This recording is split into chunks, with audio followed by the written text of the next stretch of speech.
마태복음 18장 같이 좀 길게 읽었는데 하나님의 말씀을 대할 때마다 우리의 마음이 점점 더 그 말씀 앞에 겸손해지고 또 하나님을 경외하는 그런 마음, 경외한다는 말은 두렵고 떨림으로 그 앞에 선다는 게 아니죠. 그런 마음이 늘 우리 앞에 있는데 오늘 특별히 오늘 본문을 이렇게 저도 말씀을 준비하면서 몇 차례 읽으면서 그 마음이 합적하게 그렇게 설 수 없는 것을 먼저 고백하지 않을 수 없습니다. 연약하다 이 말이죠. 부족한 것이 많다 이 말이죠. 그러고 나서 이렇게 말씀을 다시 이렇게 읽는데 이 말씀을 누구한테 지금 예수님께서 하는 말씀인가 라는 것이 눈에 이렇게 들어오면서 그러니까 첫 11절 1절이죠. 1절에 제자들에게 예수님께서 지금 하시는 말씀이었다는 것을 제가 다시 한번 볼 수 있었어요. 오늘 이 주시는 말씀이 그냥 아직 하나님을 모르고 또 전혀 예수님과 상관없는 그런 사람에게 주는 말씀이 아니라 지금 예수님을 따라가고 있는 그리고 예수님과 함께 생활하고 있는 그런 사람들에게 주신 말씀이라는 사실을 우리가 놓치지 말고 쭉 한번 같이 말씀을 묵상했으면 좋겠습니다. 더군다나 그때 그 말씀을 주었던 상황이 어떤 상황인가 하면 여기 그때에 이렇게 시작하죠. 1절에 보면 바로 그 상황이 이제 예수님께서 십자가에 자기가 죽으실 것을 말씀을 하고 그리고 43일 만에 부활하실 것을 이제 제자들에게 이렇게 전하는, 그래서 그 앞에 17장에 보면은 그 말씀이 있어요. 말씀을 17장에서 이렇게 말씀하고 있습니다. 갈릴리에 모일 때에 예수께서 제자들에게 이르시되 인자가 장차 사람들의 손에 넘겨져 죽임을 당하고 제3일에 살아나리라 하시니 제자들이 매우 근심하더라. 17장 22절 23절입니다. 다시 말해서 지금 제자들 마음속에 그렇게 화창하지 않은 거예요. 불편한 게 뭐가 있는 거예요. 그것이 무엇이 있을까요? 자기가 따라가고 있는 이 예수 그리스도, 이 예수 그리스도가 갑자기 십자가에 못 박혀서 죽을 것이다 라는 말씀을 하시는 거예요. 그리고 도저히 인간적인 생각으로 상식적으로 납득이지 않는 그런 말을 또 이어서 하는데 3일 만에 다시 부활할 것이다 그렇게 말씀하고 있는 겁니다. 이게 뭔가 혼동이 온 거예요. 왜 혼동이 왔을까요? 예수님을 따라다니는 본인의 마음과 본인의 생각과 지금 예수님께서 내가 십자가에 죽고 3일 만에 부활할 것이라는 그 말이 뭔가 매치가 잘 안 된다는 상황을 우리가 등이 짐작하게 되는 것입니다. 제자들이 예수님께 부름받아서 예수님을 따라가지만 결국 그들 마음속에 아직도 연약한 인간적인 생각들, 세상적인 가치관들 이런 것들이 묻어나 있다는 것을 오늘 우리 1절 말씀을 통해서 확인을 하게 됩니다. 그래서 제자들이 묻는 그 질문에 우리가 선뜻 우리도 역시 동의가 되는 것이죠. 어떻게 물었습니까? 그때의 제자들이 예수께 나와서 물었는 그 질문이 천국에서는 누가 크니까? 이런 질문을 하는 겁니다. 천국에서는 누가 큽니까? 자, 천국에서 누가 큰 것이 그렇게 그 제자들 사이에 뭔가가 지금 문제가 되고 있는 거죠. 관심거리가 되고 있는 거죠. 이렇게 제자들이 예수님을 따라가면서도 그 사이에 뭐가 있는가 하면은 뭔가 경쟁이 있고 뭔가 순서가 있고 뭔가 앞뒤가 있고 크고 작음이 그 공동체 가운데 있었다라는 것을 우리가 충분히 짐작을 하는 부분입니다. 천국에서는 누가 크니까? 아니 천국에 가면 되고 천국에서 그냥 함께 살면 되는데 거기서 또 누가 크고 작은 것을 왜 따지냐 말이에요. 자, 그랬을 때 그 따지는 그 모습은 바로 어떤 마음으로, 어떤 가치관으로 그렇게 물어봤을까요? 제자들 예수 그리스도를 따라가면서도 여전히 이 세상에 있는 가치관으로, 이 세상에서 그냥 그 전에 살았던 그런 생각 속에서 예수님을 향해서 물어보는 거죠. 예수님과 함께 있다면 그 자리가 바로 뭡니까? 하나님의 나라요, 하나님의 천국이 되었음에도 불구하고 여전히 세상에 있던 그런 경쟁심과 이기심과 자만심을 버리지 못해서 예수님 앞에 묻는 제자들의 모습. 천국에서는 누가 크니까? 혹시 그러한 제자들의 모습이 오늘 여전히 우리 가운데, 여전히 우리가 하나님의 자녀라고 하면서도 우리 가운데 혹 있다면 그런 것들을 예수님께서 어떻게 말씀하셨고 또 그러한 마음들이 오늘 이후로 싹 없어져서 정말 하나님의 백성답게 사는 그런 삶의 모습이 우리들에게 드러나고 우리들에게 표현되고, 그래서 우리가 하나님 나라의 메신저로서, 하나님 나라의 그런 표시로서 이 세상에 빛과 소금이 되는 그런 삶이 있으시기를 주의 이름으로 축복합니다. 천국에서는 누가 크니까? 세상의 가치관. 세상에서 가장 크게 대두되는 가치관을 여러분들은 무엇이라고 생각합니까? 나름대로 생각했겠지만 저는 가장 큰 세상에서의 가치관을 우리가 이렇게 살펴보면요, 이기심이라고 저는 말할 수 있습니다. 자기중심적인 생각. 이것은 세상에 있는 모든 사람들이 가지고 있는 가장 큰 삶의 습성인 것을 우리는 부인하지 않을 수 없습니다. 자, 그렇다면 우리 예수 믿는 것은 항상 제가 말씀을 드렸죠? 그럼 무엇입니까? 주인이 바뀌는 거라고 그랬습니다. 세상에서 살아갈 때는 우리가 주인이 누구였습니까? 바로 내 자신이 주인인 거죠. 그래서 내 자신이 나의 주인이기 때문에 내가 좋은 대로, 나에게 유익이 되는 대로, 나에게 기쁨이 되는 대로, 그러니까 모든 일들이 내 중심으로 판단이 되고 내 중심으로 그렇게 방향이 틀어져 있는 그런 삶의 모습이 바로 세상에 우리가 살았던 그런 삶의 모습이었다라는 것입니다. 이기심 무슨 말이에요? 자기중심적인 그러한 마음이 있는 그런 것이죠. 자, 그렇다면 우리가 예수를 믿고 하나님의 백성, 그러니까 하나님의 나라, 천국의 가치로서 그 이기심이 이제는 하나님의 자녀가 되었을 때 어떻게 바뀌나요? 나의 주인이 바뀐다는 사실이죠. 내가 나의 주인이 아니고 누가 이제 나의 주인이 되는 거예요? 하나님이 나의 주인이 되는 거예요. 예수 그리스도가 나의 주인이 되는 거죠. 성령께서 나의 주인이 되는 거예요.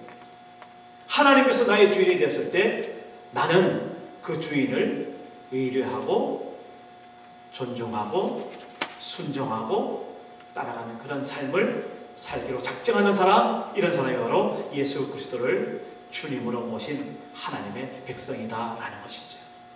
예수 믿는 것은 다른 게 아니에요. 주인이 바뀌는 거예요. 결국 세상에서 내가 주인이 되었던 그런 자연적으로 살았던 그런 삶에서 이제는 나의 주인이 내가 아니라 예수 그리스도, 그분이 나의 주인입니다 라고 말할 수 있는 그런 고백, 그 고백을 할 수 있는 사람이 바로 예수 믿는 사람이고 그리스도인이다 라는 것이죠. 오늘 우리들 심령 속에 바로 그런 분명한 확신과 자신감 속에 그렇습니다 라고 같이 아멘하는 그런 화답이 있으시길 바랍니다. 영접하는 자, 곧 그 이름을 믿는 자, 다시 말해서 예수 그리스도가 내 안에서 나의 주인이 된 자, 그런 사람이 바로 하나님의 자녀가 되는 권세를 누리는 그 축복 가운데 있는 삶이 되는 줄로 믿습니다. 이것은 내가 하고 싶어서 된 것도 아니요, 내가 억지로 되는 것도 아닙니다.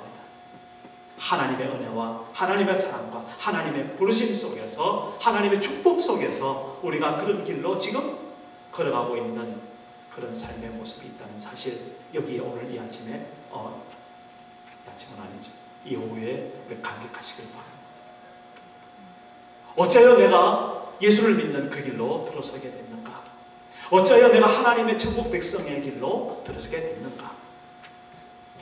하나님께서 한 사람, 우리 한 사람 한 사람을 불쌍히 여기시고 부르시고 세워주신 그 하나님의 그 크신 사랑에 감격하는 귀한 날 되시기를 바랍니다. 저는 예수 믿는 사람들을 늘 볼 때마다 바로 이것들을 잘 정립되어서 정말 주인이 바뀌고 있는지 그런 것들을 늘 이렇게 살펴보기를 원합니다. 그리고 또 한 가지 예수 믿는 표시가 하나 있다면 그것은 무엇인가 하면은요, 판단의 기준이 바뀌는 겁니다. 판단의 기준. 그전에는 내가 세상에서 배운 대로, 그리고 나에게 유익이 되고 이득이 되고 그렇게 나의 판단 기준을 가지고 살았다고 한다면, 이제 예수 믿는 사람들은 우리의 판단 기준은 바로 나의 어떤 그런 경험이나 나의 어떤 철학이나 나의 어떤 유익이나 이런 것이 아니라 이 하나님의 말씀, 이 성경 말씀이 우리의 삶의 기준이 되어 있는 사람, 이런 사람을 바로 우리가 그리스도인이다, 그렇게 말합니다. 우리의 신분이 바뀌었음을 시간 인정하시길 바라고, 우리의 판단 기준의 기준이 바뀌었음을 우리 함께 고백하는 시간 되기를 바랍니다. 자, 세상의 가치는 한마디로 이기심. 자, 그렇다면 이기심의 반대말은 무슨 말일까요? 우리가 보통 이타심 그러죠. 이타심은 무슨 말입니까? 내가 내 중심이 아니고 내가 늘 다른 사람의 중심에 서 있는 그런 마음, 이것이 바로 이타심입니다.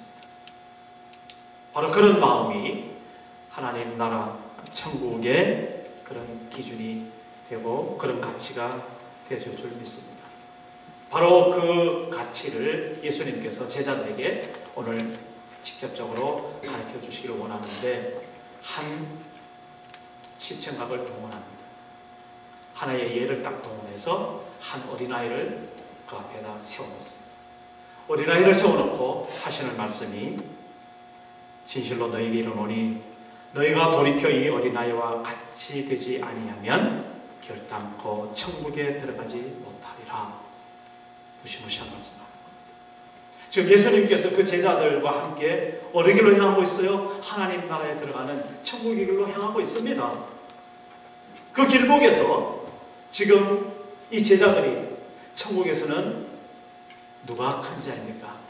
그들의 마음속에 있는 본심이 세상의 가치관으로 가득했던 것이 드러나자 예수님께서는 아주 마음먹고 그들을 가르쳐 주려고 지금 어린아이를 한 명 딱 세워놓고, 이 어린아이와 같이 아니하면 천국에 들어갈 수 없다, 그렇게 못 박아 말씀하시는 것을 오늘 우리 본문 가운데서 봅니다. 물론 이 말씀을 잘 오해하지 않기를 바랍니다. 어떤 사람은 내가 어린아이 같아야 천국에 들어가겠네, 이렇게 이제 오해를 하게 되면 문제가 복잡하게 되죠. 이 말씀하시는 정황을 잘 아시길 바랍니다.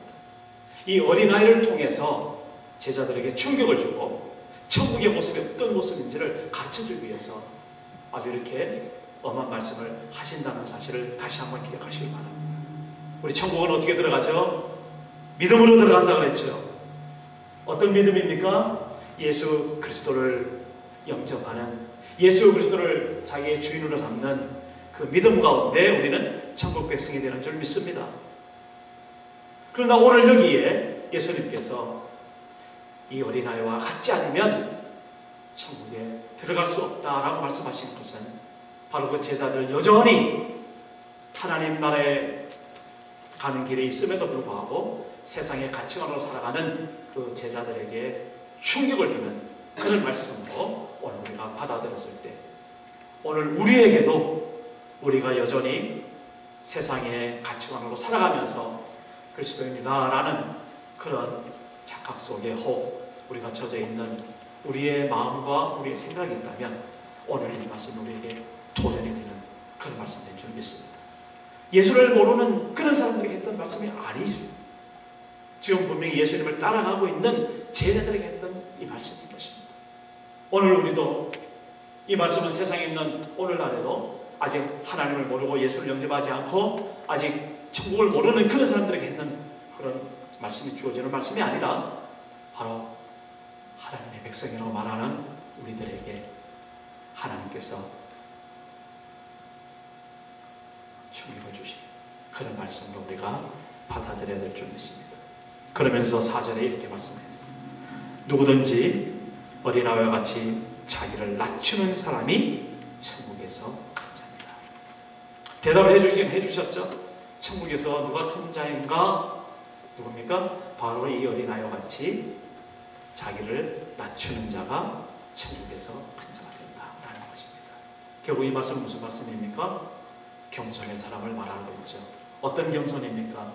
바로 자기가 자기 주인이 되는 것이 아니라 하나님의 자기 중심이 있는데, 다시 말해서 자기의 심령은 더욱더 낮아지고 자기보다 다른 사람을 더 위할 수 있는 그런 사람, 이런 사람이 바로 하나님 나라의 천국의 가장 큰 자로서 그렇게 존재한다라는 말씀을 하고 있습니다.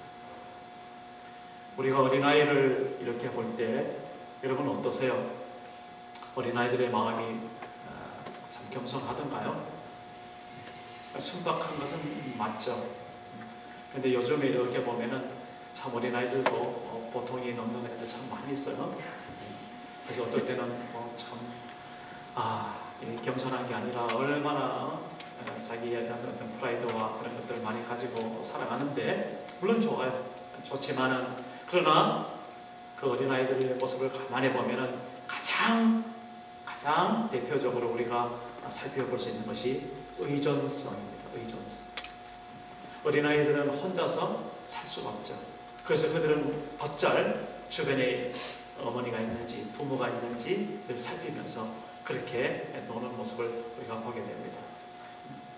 우리 하나님께서도 우리를 그분의 자녀 삼아 주시고 난 후에 우리를 늘 보살펴 주시고 우리와 함께 하시지만, 그러나 하나님께서 기뻐하시는 것 한 가지 있다면, 우리가 늘 우리 주변에 나를 보호하시는, 나를 키우고 계시는, 나를 먹여주고 계시는 하나님이 어떻게 계시고 하나님 나라를 어떻게 보고 계시는가, 늘 그런 관심 속에 있을 때에 하나님께서 정말 그 부모가 그 어린아이를 보호해 주시고 지켜주시고 챙겨주시듯이 그런 하나님의 특별한 사랑이 우리에게 있어질 줄로 믿습니다.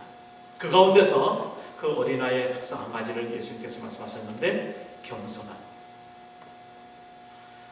하나님 앞에서 겸손한 것이 무엇일까? 저는 먼저 두 가지로 한번 보려고 합니다. 하나님 앞에 겸손한 것은요, 첫째는 하나님 앞에 그 말씀 그대로 순종하는, 그 말씀 그대로 믿고 그냥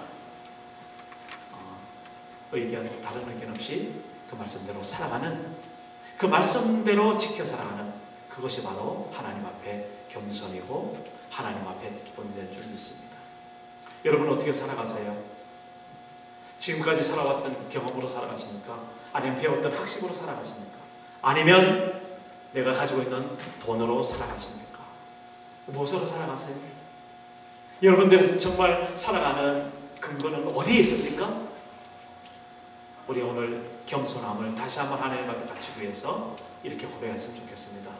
내가 살아가는 그러한 나의 소스는 하나님의 말씀이다. 말씀대로 내가 살아가겠노라. 그러한 다짐 우리에게 있으시기를 간절히 바랍니다.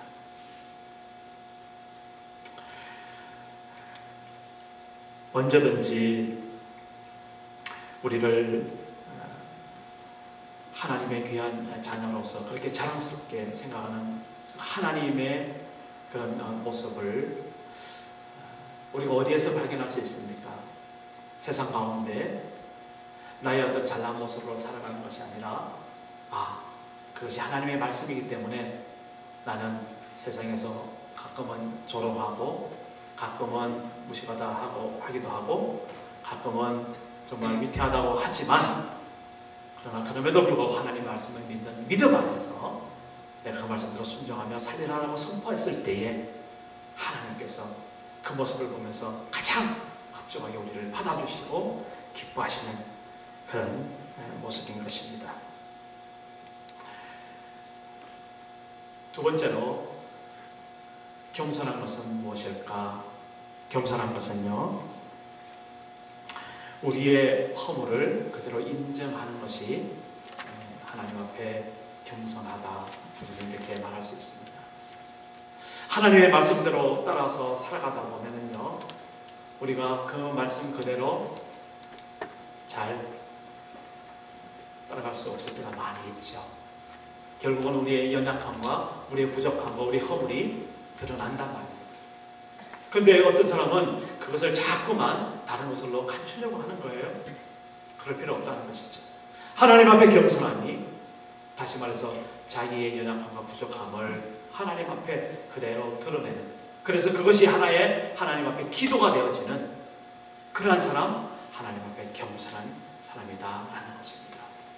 여러분, 우리의 기도가 하나님의 무엇인가 구하는 그런 기도도 있지만, 그러나 때때로 우리 하나님과 함께 교제하기 위해서 나의 연약함과 부족함과 나의 허물을 하나님 앞에 자백하고 그대로 드러내는 그러한 기도가 우리에게 늘 있어지기를 주의 이름으로 축복합니다.